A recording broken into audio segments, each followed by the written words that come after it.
healthcare. With Moderna, what goes up must come down. When we were right around here, which was not long ago, you're right. I was thinking that we could probably break out and retest these highs. I was very wrong, because since that point in time, and I remember looking at that, we have, on very low volume, mind you, crashed. We've literally gone from 456 to 300. So, but however, we're still, let's get some of these numbers out of the way.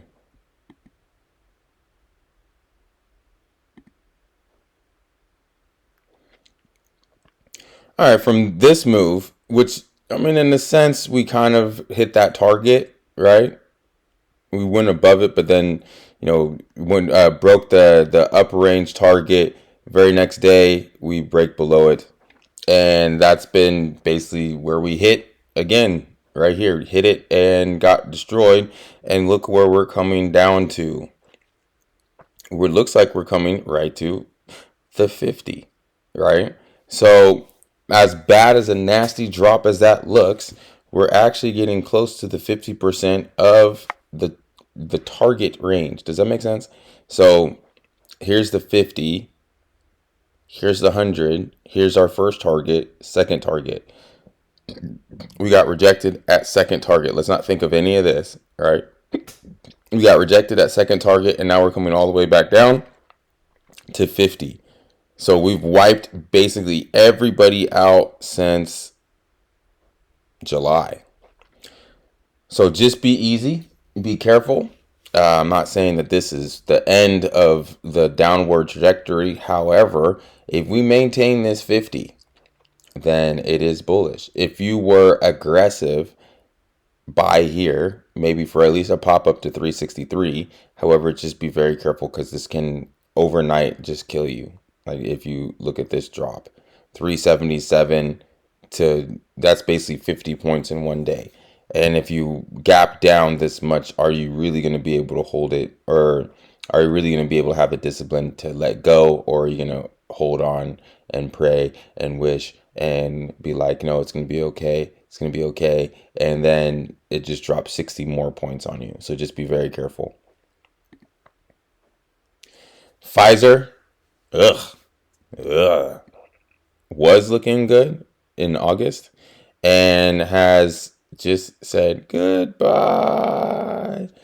So sad. Kind of like Moderna. So our darling stocks were doing great in the beginning of the summer. Now they're not doing so amazing. I'm not going to speculate on why, but it could be that we're still shut down. So as much as you guys are pumping out these great vaccines and everything else, it doesn't seem to really be working. As in, this was when the new Pfizer, everything's great, everything's in the world, we're opening back up, the world's going to go back to normal. And nope, the world's not open. It has not gone back up to normal. And yeah, you've been battered all the way down. So I would stay away until we start making a new high. So if we can break above this 43.73, like this little high right here, then I'd be interested again. Really, if we can hold the 43.16, it would spark my attention. But if we could maintain below there, then we are in downward trajectory. However, again, if we look at what we did with Moderna, from this short term, from 719 to 729, we are bouncing at that 50%. If we can hold that 50%, which is 41.55, if you want to be aggressive, then that would be your place to be aggressive, right around here. If we can maintain and then we get above the 42.88, then I am a buyer into the Christmas season. MRK. What a massive gap. We gotta hold this 80-30. Now I know it's still kind of bullish up to the 78. However, we gotta hold this. If we lose this right here, then it could drastically hit to the 78.66 in like a day. And if we can't hold that, then sayonara, we're closing the gap. We're going all the way back down to 76.56. So just be very careful with Merck. Yeah, it bounced on huge volume. So that's a positive sign. So just be very careful. We have earnings coming up pretty soon. Just keep that in mind. And we're no longer in our downward trajectory as we were basically starting from August 23rd. Ooh, I like this. UNH. We held it. Well, we got earnings coming up tomorrow, the 14th, so 3 days. So I would stay away until after earnings. But I like this movement. This was beautiful these last few days. If we can hold that 405, then I say our next target would be trying to take out that 420 to the 431. AstraZeneca. I mean, it's not the greatest. However, you really can't complain. I mean, this has chopped you to death. So it's very choppy. We're basically in a trading range starting from June to July range, right? The low of 55 to the high of basically 60. I mean, 61.30, but then the next day we gap down.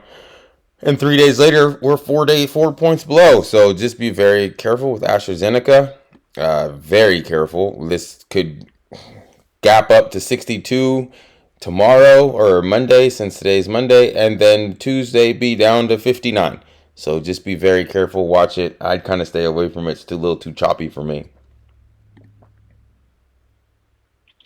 Johnson and Johnson. What a darling in August, but September basically destroyed this stock. Now, we have hit our downward target, right? Of the 6-1, target number 1 was the 27, target number 2 was the 61. If we roll back over on this teal line, watch for it, watch out, because we could head all the way down to the 151. But if we can hold this teal line, then it might have shifted momentum, and then watch out for a breakout coming up around the 165. ABBV. I kind of like it. Slowly but surely kind of climbing back up.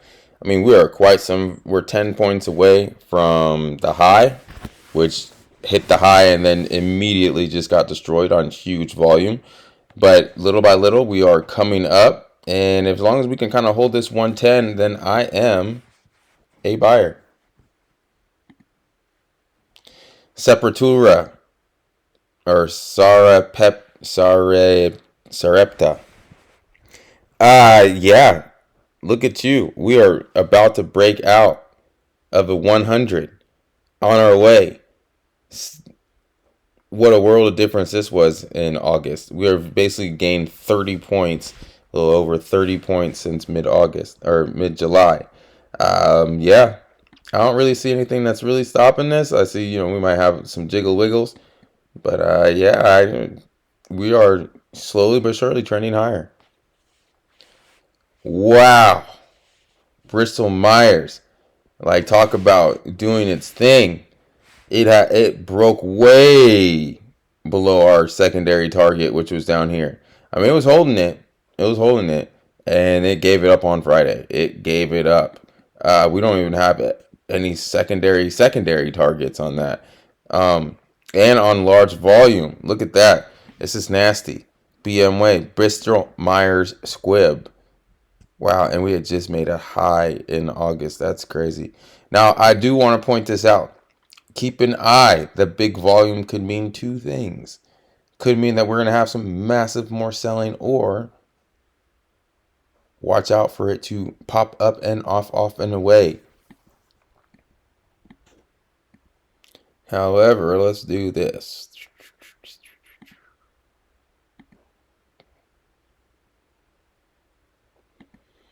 Very, very short term trend, since we didn't have anything below our 616. short-term trend right here from the kind of most recent high of 61.37 to the low of 57.26, or yeah, 26. If we stay below our 50, which is basically our green line, then our next target would be 55 to 54. Gilead, eh, yeah, it's holding. If it holds at 66.86, then I am still a buyer. Now, if we can maintain this 67.77, that is just even more positive and leads more to the thesis that we're going to close this gap of 69.80.